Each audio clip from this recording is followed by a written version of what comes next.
साथ बदलते भारत की शान।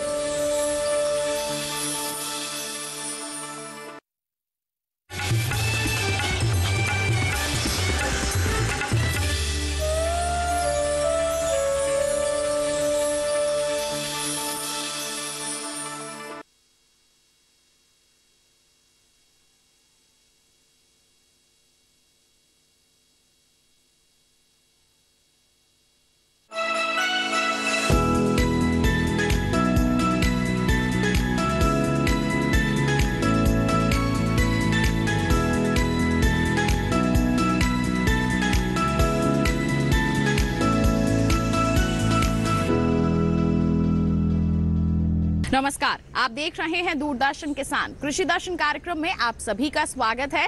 मैं हूं आपके साथ आदित्य शर्मा। हमारा ये कार्यक्रम एक जरिया है आप तक खेती किसानी से जुड़ी जानकारियां पहुंचाने का। और बता दें, हमेशा की तरह हमारे तीनों सेगमेंट्स हम आपके लिए लेकर आए हैं, जिनके जरिए आपको बताएंगे हम मशरूम उत्पादन पर एक कार्यशाला के बारे में। फिर मुलाकात करवाएंगे हमारे सफल किसान अभिषेक राणा से। तो फिर आइए आज के अंक की शुरुआत करें। आइए कार्यक्रम की शुरुआत करते हैं और सबसे पहले नजर डालते हैं हमारी इस विशेष रिपोर्ट पर। कर्नाटक की राजधानी बेंगलुरु में राज्यों के कृषि बागवानी मंत्रियों का 2 दिवसीय राष्ट्रीय सम्मेलन हो रहा है। सम्मेलन के पहले दिन यानी 14 जुलाई को केंद्रीय कृषि और किसान कल्याण मंत्री नरेंद्र सिंह तोमर ने भी शिरकत की। आज हम सब लोग जब बैठे हैं तो कुछ निश्चित विषयों को लेकर हम लोग बैठे हैं। तो आज मैं बहुत और उपलब्धियों के विषय में नहीं जाता हूं। सामान्य तौर पर वो विषय आप सबके समक्ष होंगे, लेकिन फिर भी मैं एक बार पढ़ता हूं तो हमारे मिनिस्टर्स उसको लिख लेंगे, तो अपनी जो बातचीत है उसके इर्द गिर्द रहेगी तो उसका फायदा होगा। एक तो डिजिटल एग्रीकल्चर का डिजिटाइजेशन काफी तेजी से केंद्र में भी काम चल रहा है और बहुत सारे राज्यों ने भी अपनी बहुत अच्छी भूमिका ली है, जिसमें कर्नाटक राज्य भी है। और अभी मैं परसों आंध्रा से बात कर रहा था, जब फसल बीमा में आंध्रा जुड़ा, उन्होंने टेक्नोलॉजी का उपयोग करके यूनिवर्सल कवरेज कर दिया। मध्य प्रदेश भी है उस दिशा में। तो डिजिटल एग्रीकल्चर, फिर पीएमएस के माध्यम से कई बार हमारे राज्यों को पैसा मिलने में दिक्कत महसूस होती है, तो कहीं ना कहीं जानकारियों का अभाव भी है, बार बार क्वेरीज जाती है, देर लगती है।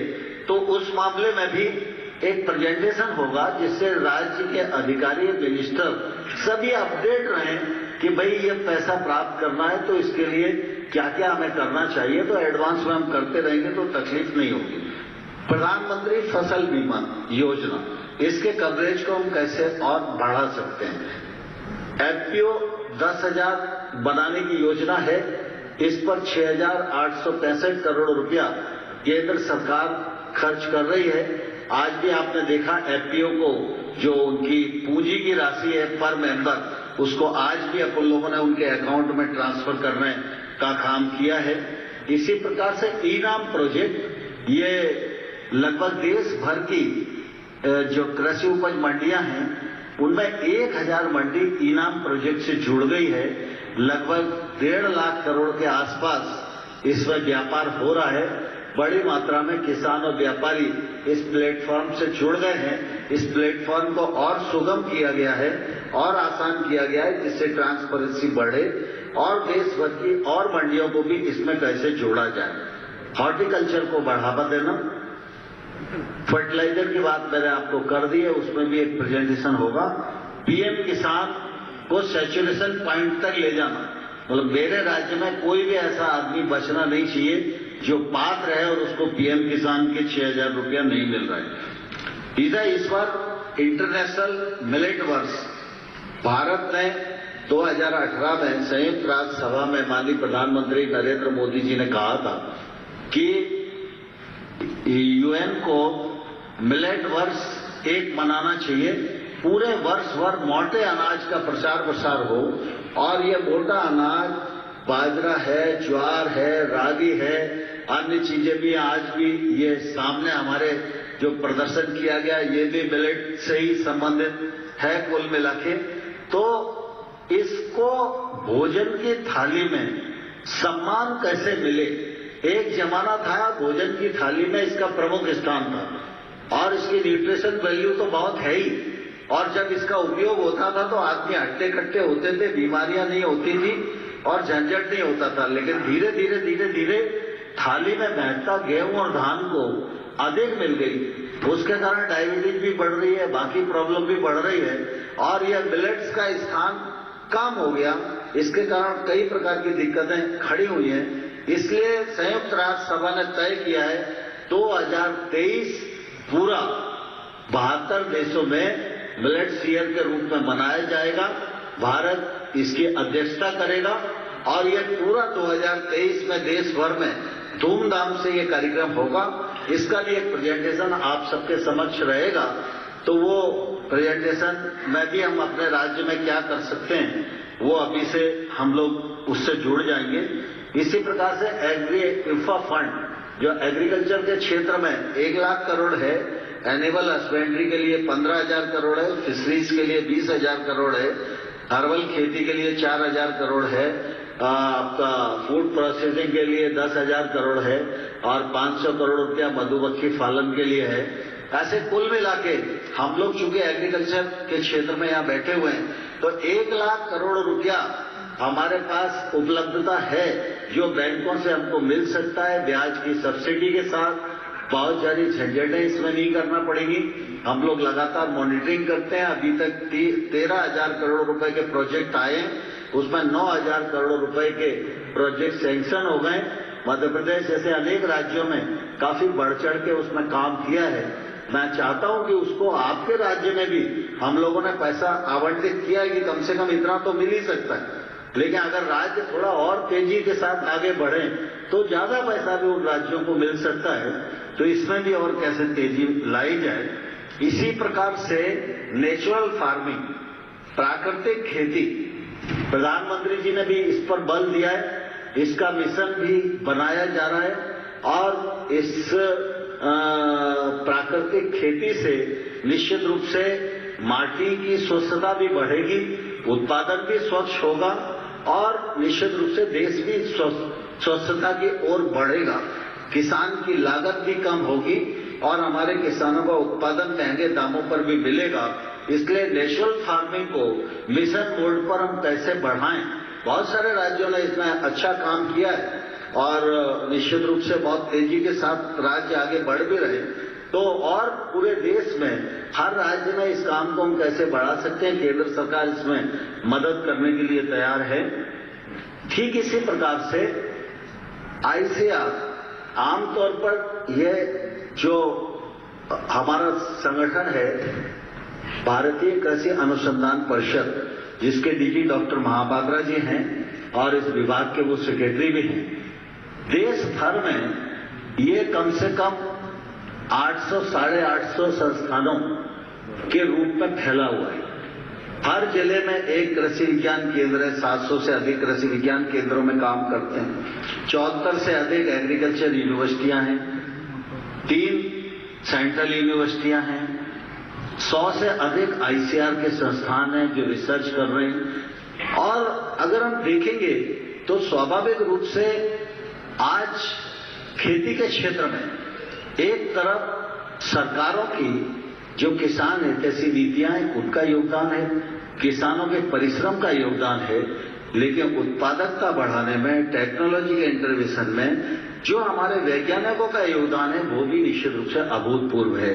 दूर दराज मिजोरम और नागालैंड में बैठकर जो हमारा साइंटिस्ट रिसर्च कर रहा है वह देश भर के काम आ सकती है, लेकिन इतने दूर दराज क्षेत्र में वो साइंटिस्ट काम कर रहा है, इनोवेशन कर रहा है, रिसर्च कर रहा है, नई किस्म का इजाद कर रहा है, लेकिन उसके पास इतना पैसा नहीं है कि वो देश भर में प्रचार कर सके।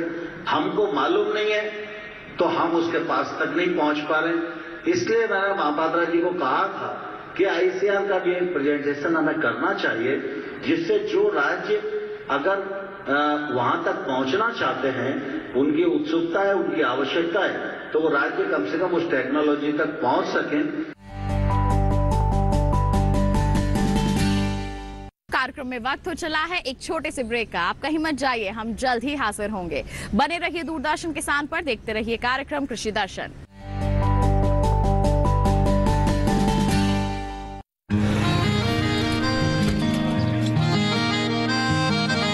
क्या बात है भाई, आजकल तो काफी खुश नजर आ रहे हो। क्यों ना हो, अब मैं ऑर्गेनिक खेती जो कर रहा हूँ ये पूरा प्राकृतिक है, ऑर्गेनिक है। इसमें हमारे खेत, हमारी फसल और हमारी जेब सब फायदे में होते हैं और इसमें लागत भी कम है। जी हाँ, आप भी ऑर्गेनिक खाद का प्रयोग करें, अपनी फसल और मिट्टी को तंदुरुस्त बनाएं और आपकी आमदनी में इजाफा करें। अधिक जानकारी के लिए किसान call centre toll free number 1800-180-1551 पर कॉल करें और लॉग ऑन करें kisan.gov.in और farmer.gov.in। कृषि और किसान कल्याण मंत्रालय द्वारा किसान हित में जारी।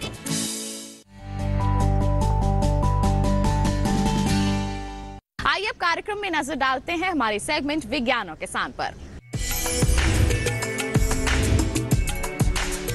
हरियाणा के करनाल में महाराणा प्रताप बागवानी विश्वविद्यालय है और बता दें आपको कि मूर्थल में इसी विश्वविद्यालय का एक केंद्र भी है, जहां पर हाल ही में 2 दिवसीय क्षेत्रीय मशरूम अनुसंधान कार्यशाला का आयोजन किया गया। बता दें आपको कि अखिल भारतीय समन्वित परियोजना की इस 24वीं कार्यशाला में देश भर से आए किसानों और वैज्ञानिकों ने शिरकत की। क्या कुछ खास रहा इस कार्यशाला में, जानने के लिए दिखाते हैं आपको हमारा सेगमेंट विज्ञान और किसान।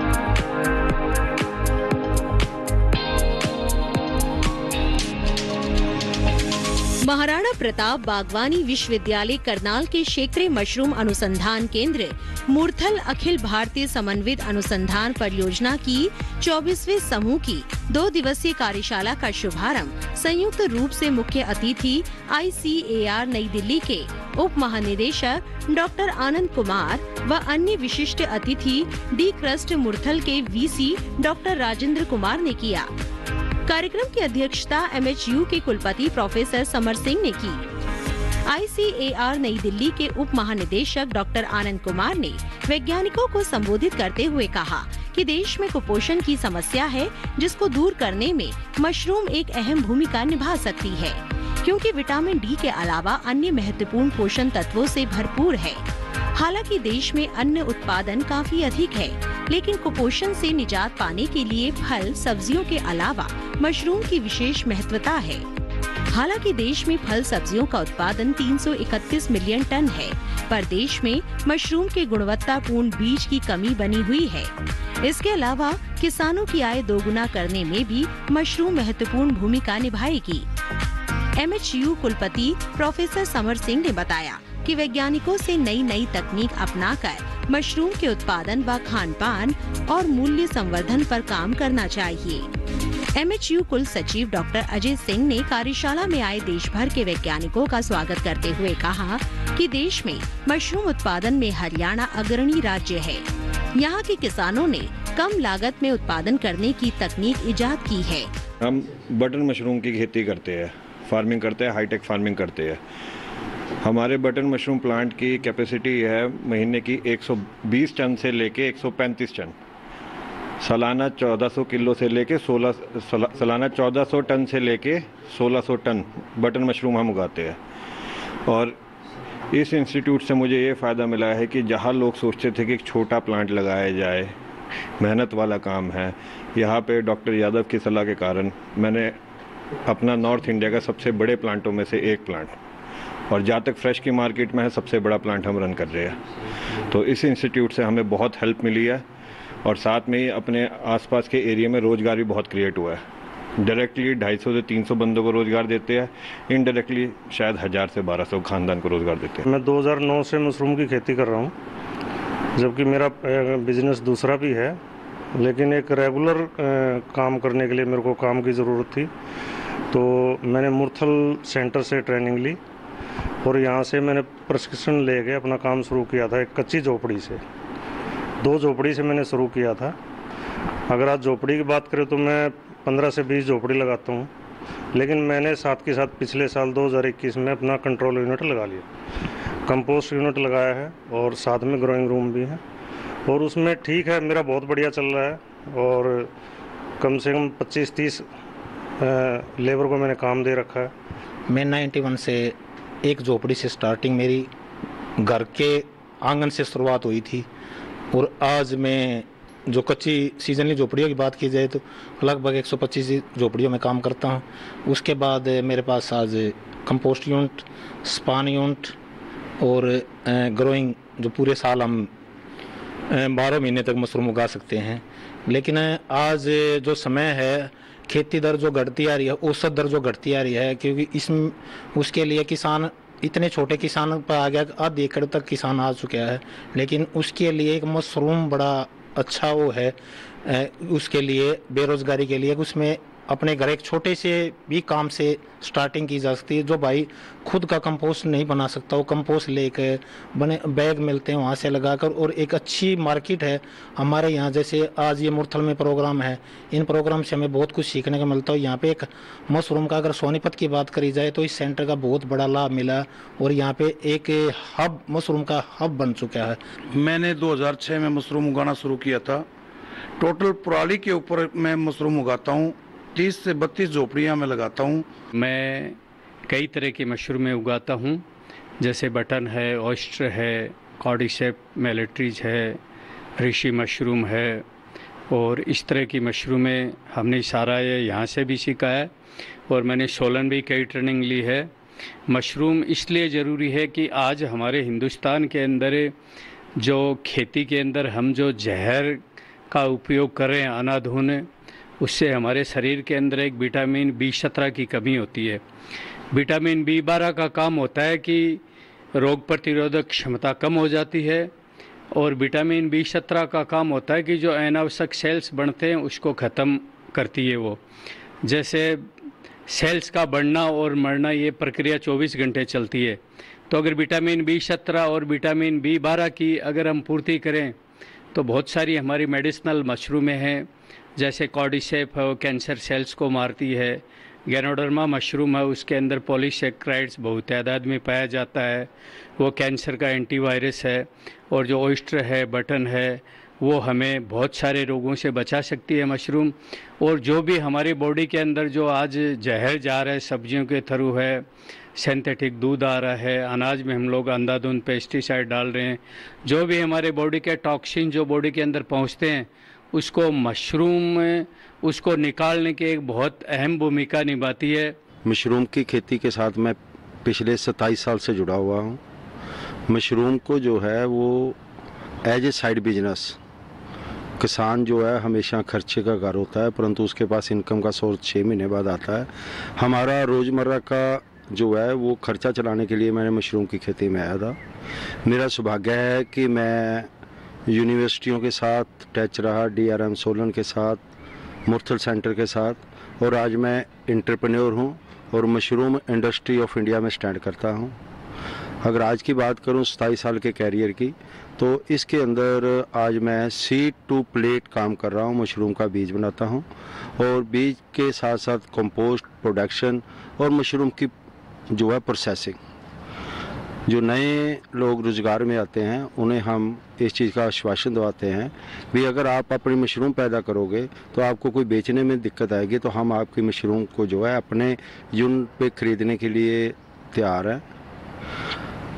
हम लगभग 15 टन मशरूम सर्दियों के अंदर पर डे खरीदते हैं। एक मशरूम उत्पादक व मशरूम के साथ में मशरूम के प्रोडक्ट बनाने का भी कार्य करता हूँ और लगभग 15 साल से मशरूम उत्पादन का काम शुरू कर किया था मैंने। उसके बाद उस टाइम पे मशरूम की पहचान हमारे देश में बहुत कम थी और मशरूम को बेचने की समस्या फार्मर के सामने बहुत ज़्यादा थी और मशरूम के प्रति भिन्न भिन्न प्रकार की भ्रांतियाँ थी। उनको दूर करने के लिए हमने मशरूम के खाने के पकवान बनाने शुरू किए और आज हमारा विश्व रिकॉर्ड भी है। मशरूम के हमारे पास लगभग 91 पकवान हैं। इस प्रकार के जो हमारे पूरे देश में मशरूम के ऊपर जो अनुसंधान कार्य कर रहे हैं और मशरूम के प्रचार प्रसार में जो जुड़े हुए हैं वो सब वैज्ञानिक ऐसी कार्यशालाओं में जुड़ते हैं। उसमें उसका एम ये रहता है कि हम आपस में हर क्षेत्र में अपनी अपनी समस्याएं मशरूम की होती हैं, अलग अलग मशरूम पॉपुलर हैं, उनके ऊपर वो डिस्कस करके और रिसर्च के प्रोग्राम बनाते हैं कि क्या काम करना चाहिए, हम किस चीज़ के ऊपर काम करना चाहिए। उधर किसानों से भी, जो मशरूम उत्पादक, उनसे भी फीडबैक लेते हैं और वहाँ के जो लोकल कस्टमर है वहाँ क्या टेस्ट की कौन सी मशरूम ज़्यादा पॉपुलर है, उसी के हिसाब से योजना बनाते हैं और उसको लागू करते हैं। पूरे साल भर काम करते हैं उसके ऊपर, योजना बनती है। फिर उसको इस प्रकार के कार्यशालाओं में पहले उनका प्रेजेंटेशन करते हैं कि हमने सारे साल ये काम किया है। उसके जो रिजल्ट आते हैं उनको साझा करते हैं और उन रिजल्ट से जो रिकमेंडेशन आती है वो रिलीज़ करते हैं। भी ये हमें सब सेंटर से एवरेज ये मिला है, ये बढ़िया तकनीक है या बढ़िया वैरायटी है, या इसका ये जो मशरूम है इसका ये वैल्यू एडिशन है, बिस्कुट बढ़िया बनते हैं, पापड़ बढ़िया बनते हैं, या अलग अलग क्षेत्रों में। क्योंकि हमारे देश में हमारे साथ भाग्यशाली है कि हमारे यहाँ इतने वैरायटी ऑफ मशरूम्स हैं, जंगल में रिच फ्लोरा फोना है, तो इसकी वजह से हमारे काम करने में भी काफ़ी मदद मिलती है। उसी से नई वैरायटी डेवलप करते हैं जो डिजीज़ रेजिस्टेंट में हो, जो फसलों में रोग आते हैं, मशरूम में भी रोग आते हैं, उससे भी हो और उत्पादकता ज़्यादा हो और वहाँ के लोकल लोग उसको पसंद करते हो, पर उसको हम और जगह प्रचार प्रसार नहीं कर पाए हों। महंगी बिकती है, न्यूट्रिशन बढ़िया है, पर वो एक ही एरिया में रह गई है, तो उसको पूरे भारतवर्ष में करें, इंटरनेशनल लेवल पे लेके आएँ। तो इस प्रकार की कार्य जो साला होती हैं उसके अंदर ये सब चीज़ें जो कलेक्ट करते हैं उनको प्रोजेक्ट करते हैं, प्रेजेंट करते हैं, उससे निष्कर्ष निकालते हैं और अल्टीमेटली 2-3 साल में लगातार इस प्रकार के एक्सपेरिमेंटेशन करके नेट रिजल्ट पे पहुंच जाते हैं। ये काम करेंगे तो बढ़िया रहेगा। हरियाणा में बटन, ढींगरी खुम्ब, कीड़ा जड़ी व शिटाके मशरूम का उत्पादन भी शुरू हो चुका है। तो ये था सेगमेंट विज्ञान और किसान। बता दें आपको, कार्यक्रम में वक्त हो चला है एक छोटे से ब्रेक का। आप कहीं मत जाइए, हम जल्द ही हाजिर होंगे। बने रहिए दूरदर्शन किसान पर, देखते रहिए कार्यक्रम कृषि दर्शन।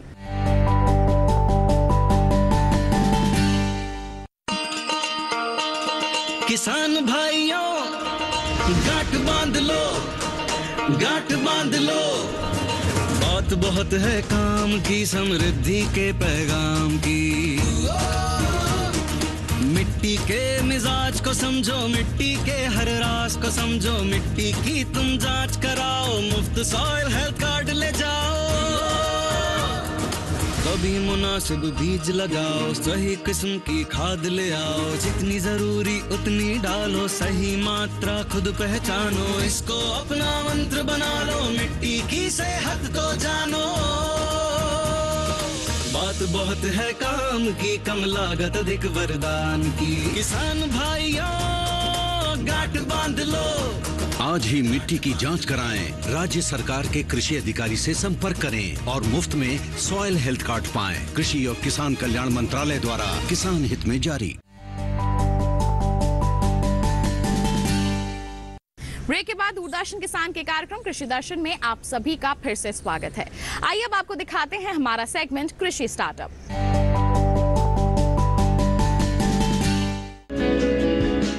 जैविक खेती देसी खेती का आधुनिक तरीका है, जहां प्रकृति एवं पर्यावरण को संतुलित रखते हुए खेती की जाती है। इसमें रासायनिक खाद, कीटनाशकों का उपयोग नहीं कर खेत में गोबर की खाद, कंपोस्ट, जीवाणु खाद, फसल अवशेष, फसल चक्र और प्रकृति में उपलब्ध खनिज जैसे रॉक फॉस्फेट, जिप्सम आदि द्वारा पौधों को पोषक तत्व दिए जाते हैं। जैविक उत्पाद हमारी सेहत के लिए सबसे कारगर हैं। जैविक उत्पाद खाने से तमाम बीमारियां दूर रहती हैं और शरीर स्वस्थ रहता है। खेती की लागत कम आती है और उत्पादन भरपूर मिलता है। यही वजह है कि सरकार की ओर से जैविक खेती को लगातार बढ़ावा दिया जा रहा है। साथ ही हमारे देश के किसान भी अब जैविक खेती के होने वाले फायदों को जानकर इसे अपनाने लगे हैं। आज बात ऐसे ही एक किसान अभिषेक राणा की। अभिषेक राणा अंबाला हरियाणा के रहने वाले एक प्रगतिशील किसान हैं। ये पिछले 4 साल से जैविक खेती कर रहे हैं। इनके पास कुल 28 एकड़ खेत है, जिसमें से 10 एकड़ में वो जैविक खेती करते हैं। जैविक खेती के बारे में इन्होंने अपनी पढ़ाई के दौरान ही सारी जानकारियां इकट्ठी कर ली थी।